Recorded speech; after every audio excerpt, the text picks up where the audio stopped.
100 साल पहले की बात है। एक गांव में इच्छा पूर्ति पेड़ था।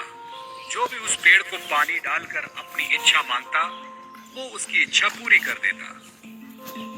एक आदमी उस पेड़ के पास आया और बोला, हे इच्छा पूर्ति पेड़, मुझे ढेर सारा धन चाहिए। ऐसा बोलते ही आदमी के सामने धन की थैली आ गई। वो आदमी पेड़ को धन्यवाद देके वहां से चला गया।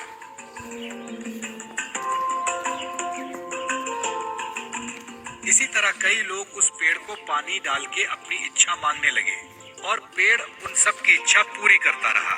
इससे गरीब लोगों को खूब फायदा होने लगा।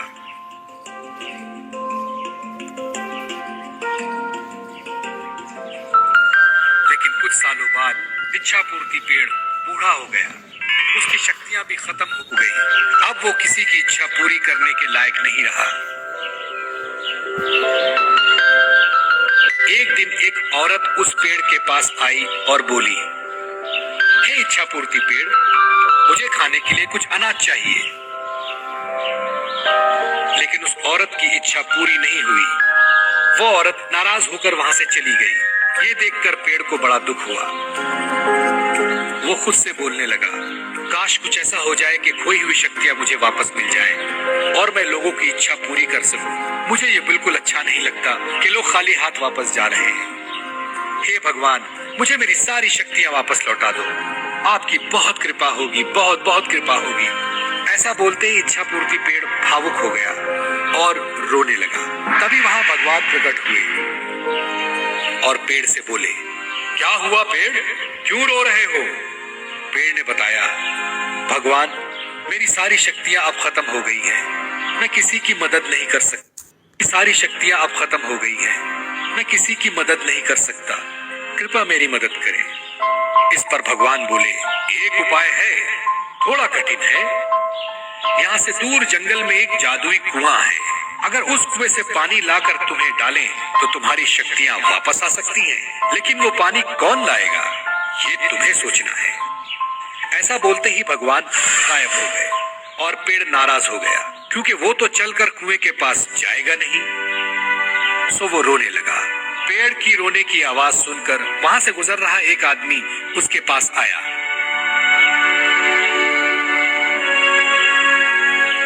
क्या हुआ इच्छा पूर्ति पेड़, तुम क्यों रो रहे हो? जब पेड़ ने सारी हकीकत उसे बताई, आदमी समझदार था। उसने पेड़ की मदद करने की ठानी। मैं तुम्हारी मदद करूंगा, मुझे बताओ क्या करना होगा? आदमी ने पूछा। इस पर पेड़ ने बताया कि जंगल में दूर एक जादुई कुआं है। वहां से पानी लाकर मुझे डालना है, फिर मेरी सारी शक्तियां वापस लौट आएंगी। ऐसा सुनते ही वो आदमी वहां से जंगल की ओर चला गया।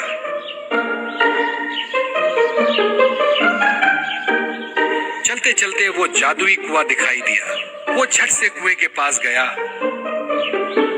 और कुएं से पानी निकाला और एक बोतल में भर लिया और खुशी खुशी उस पेड़ के पास आया। उस आदमी को देख पेड़ भी बहुत खुश हुआ। उस आदमी ने बोतल का पानी उस पेड़ में डाला और चमत्कार हुआ। पेड़ की सारी शक्तियां वापस आ गईं। पेड़ ने अपनी खुशी से उस आदमी को सोने के सिक्के से भरी पोटली दी और धन्यवाद कहा। वो आदमी वहां से चला गया। फिर दूसरे दिन वो औरत फिर से वहां आई। वो बहुत भूखी थी, उसे कुछ भी खाने को नहीं मिला था। पेड़ ने उसे पहचान लिया और अपनी शक्ति से उस औरत को चमत्कार करके दिखाया। उस औरत ने फिर पेट भरकर खाना खाया और पेड़ का शुक्रिया अदा किया। पेड़ को भी उसकी मदद करके अच्छा लगा। अब वो बहुत खुश था, क्योंकि वो सबकी मदद फिर से कर रहा था और सबकी इच्छाओं की पूर्ति कर रहा था। दोस्तों, पसंद आया ना?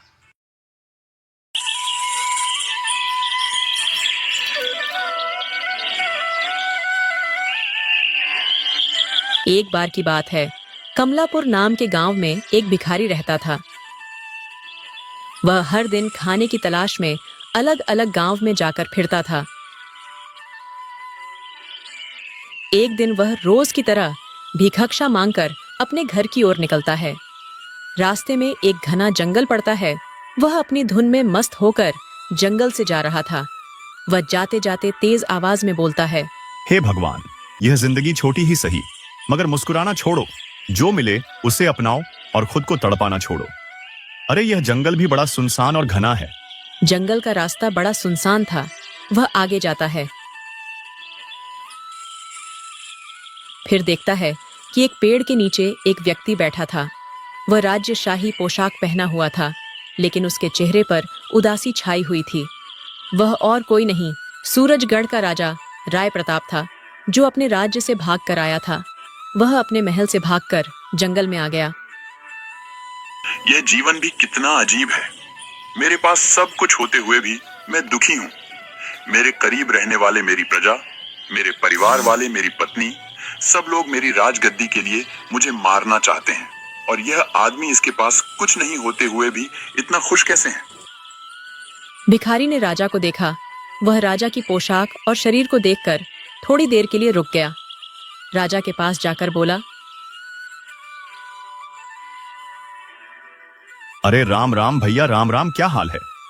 अरे आप तो कोई बड़का आदमी लगते हो, मतलब बड़े आदमी लगते हो, लेकिन यहाँ जंगल में कैसे? राम राम। हाँ, तुम ठीक कह रहे हो, मैं बहुत बड़ा आदमी हूँ, लेकिन इस समय मैं बहुत परेशान हूँ। परेशान? अरे ये क्या होता है आपके लिए? आपके पास तो राजशाही पोशाक है, हीरे जवाहरात है, फिर आप परेशान कैसे? ये कैसे हो सकता है? देखो, मैं सूरजगढ़ का राजा हूँ, लेकिन मेरे करीब रहने वाली प्रजा और परिवार वालों ने मुझे मारने के लिए षड्यंत्र रचा है। इसीलिए मैं महल से भागकर यहाँ आ गया हूँ।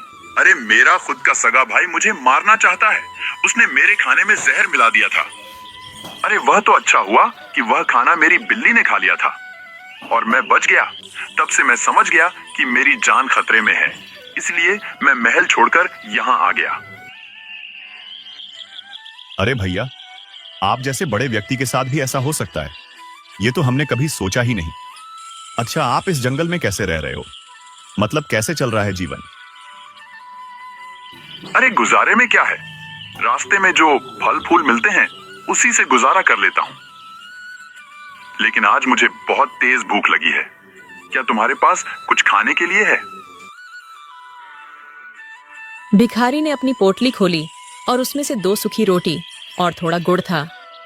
उसने राजा की ओर देखा और बोला, अब भैया, एक भिखारी के पास 2 सूखी रोटी और थोड़ा गुड़, इससे ज्यादा और क्या पाओगे?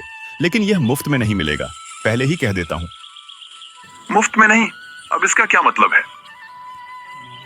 अरे भैया, मैं भिखारी हूं, मूर्ख नहीं। अगर आप मुझे अपने सोने की अंगूठी दे दे तो मैं आपको यह 2 रोटी दे दूंगा।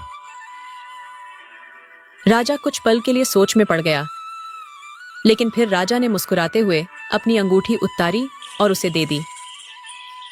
हमने अपनी अंगूठी तुम्हें दे दी, तुम खुश रहो। अब जल्दी से मुझे खाना खिलाओ, भूख से मेरा बुरा हाल है, अब लाओ। भिखारी ने रोटियां राजा को दी और राजा ने जल्दी जल्दी खाना खाया। अरे भैया, खाना वाना तो खा लिया, अब आगे का क्या? आप जैसा राजा इस घने जंगल में ठीक नहीं पाएगा। हाँ, तुम ठीक कह रहे हो, लेकिन मैं अपनी गद्दी और परिवार से दूर ही रहना चाहता हूँ। अगर तुम मेरे साथ चलोगे तो मेरा सफर आसान हो जाएगा, क्या कहते हो? हाँ हाँ, ठीक है ना भैया, हम दोनों अकेले ही तो है। चलो दोनों मिलकर एक दूसरे के साथ हो जाते हैं। अब से हम साथ चलेंगे, चलो। राजा और भिखारी दोनों जंगल के रास्ते चलने लगे। एक राजा जिसने सब कुछ खो दिया था और एक भिखारी जिसके पास कुछ नहीं था लेकिन खुशी का खजाना था। उनके बीच अजीब लेकिन एक गहरा रिश्ता बन गया। कुछ समय बाद भिखारी और राजा एक पेड़ के नीचे बैठ आराम कर रहे थे। भैया, एक बात कहूं, सच्ची सच्ची कहूं, आप बहुत भाग्यशाली हैं। आपके पास धन दौलत है, इतनी सुंदर कपड़े हैं, हीरे जवाहरात है, और यह अंगूठी, वाह वाह वाह, यह तो बड़ी सुंदर है। और एक मैं हूं, मेरे पास तो फटे पुराने कपड़े और टूटी चप्पल है। हाँ, ऐसे ही भीख मांगो खाओ सो जाओ, भीख मांगो खाओ सो जाओ। अगर मेरे पास आपकी अंगूठी हो तो मेरा जीवन कितना आसान हो जाए। भाग्यशाली हूं मैं? अच्छा, ऐसा क्यों सोचते हो? मैं तो तुम्हें देखकर सोचता हूं कि असली खुशी क्या होती है। मुझे तो तुमसे सीखने की आवश्यकता है। तुम फटे जूते पहनकर भी खुशी से गुनगुनाते हो। हाँ, और एक मैं हूं जिसके पास सब कुछ होते हुए भी हर पल दुखी रहता हूं। अरे यार, तुम बताओ, तुम्हारे पास तो सब कुछ है, फिर काहे का दुख है? क्या चाहिए तुम्हें, बस ये बताओ। अरे सबको गद्दी चाहिए, गद्दी, और क्या चाहिए, जिसके लिए मेरे अपने लोग मेरी जान के दुश्मन बन गए हैं। मेरा भाई राय बहादुर, जिसे मैंने हमेशा प्यार दिया, वह भी मुझे मारना चाहता है और खुद राजा बनना चाहता है, और मुझे अपने ही महल से भागना पड़ा। अरे इससे बड़ी दुख की बात और क्या हो सकती है? तुम्हें क्या लगता है जो घर से भाग जाए अपने परिवार को छोड़कर? अरे जो अपने वजूद को भी छोड़ दे, वह राजा जंगल में घूम रहा है और तुम उसे भाग्यशाली कहते हो। भिखारी ने राजा की बात ध्यान से सुनी, लेकिन भिखारी के मन में लालच बढ़ रहा था। उसने राजा को और बातें करने में उलझाए रखा। अरे भैया, ये तुम कहाँ उलझन भरी बातों में फंस गए? छोड़ो ये सब, जो पीछे छोड़ाए वो छोड़ाए, अब आगे बढ़ो। अब आराम कर लो, जब तक मैं यहाँ पहरा देता हूँ, ठीक है ना? चलो आराम करो। भैया, मैंने आपके लिए खाना संभाल कर रखा था, आप यह खाना खा लीजिए और आराम कीजिए, बाकी सब मैं संभाल लूंगा। भिखारी ने अपनी पोटली में से रोटी निकाली और राजा को दे दी। भिखारी ने उसमें नींद की दवा मिला दी थी। राजा ने खाना खा लिया और थोड़ी देर में गहरी नींद में चला गया। भिखारी ने धीरे धीरे राजा के गहने उतारना शुरू किया और राजा के सारे गहने उतार लिए, और वह राजा को गहरी नींद में छोड़कर वहां से चला जाता है। लेकिन उसकी खुशी ज्यादा देर ठहरी नहीं। कुछ दूरी पर 3 चोरों ने उसे देख लिया। अरे देखो देखो, यह तो कोई राजा लगता है। इस जंगल में यह अकेला क्या कर रहा है? जरूर यह अपना खजाना लेकर भागा होगा। हम इसे पकड़ लेते हैं तो सारा खजाना अपना होगा। चलो चलो। चोरों ने भिखारी को चारों तरफ से घेर लिया। भिखारी डर के मारे कांपने लगा, लेकिन उसने अपनी पहचान छुपाई रखी। अरे ओ राजा साहब, इसे घने जंगल में अकेले क्या कर रहे हो? बता दो, वरना यहाँ से जिंदा नहीं जा पाओगे। अब मैं सूरजगढ़ का राजा हूँ। मैं जंगल में अपनी शांति के लिए आया हूँ। शांति के लिए जंगल में? हाँ हाँ हाँ हाँ। अरे राजा होकर तुम अकेले कैसे हो सकते हो? तुम्हारे साथ तुम्हारे सेवक, रिश्तेदार, सेना, मंत्री, ये सब कहाँ है? तुम्हारे साथ होने चाहिए ना। यह मेरा निजी फैसला था, इसीलिए मैं अकेला हूँ और मेरे साथ कोई भी नहीं है। भिखारी ने डरते डरते अपना परिचय दिया, लेकिन चोरों को भिखारी पर शक होने लगा और वह भिखारी से पूछताछ करने लगे। आखिर में जाकर भिखारी ने डर कर सब कुछ सच सच बता दिया। चोरों को जब यह पता चला कि भिखारी ने राजा को लूट लिया है, तो सभी चोरों ने मिलकर भिखारी को बहुत मारा और भिखारी को पकड़कर राजा के पास लेकर गए। भिखारी को इतना मारने पर भिखारी को सबक मिल गया और बाद में उसने भीख मांगना भी बंद कर दिया। भिखारी बाद में ईमानदारी से काम करने लग गया। अगर आपको इसे कहानी का दूसरा भाग देखना है तो कमेंट करें।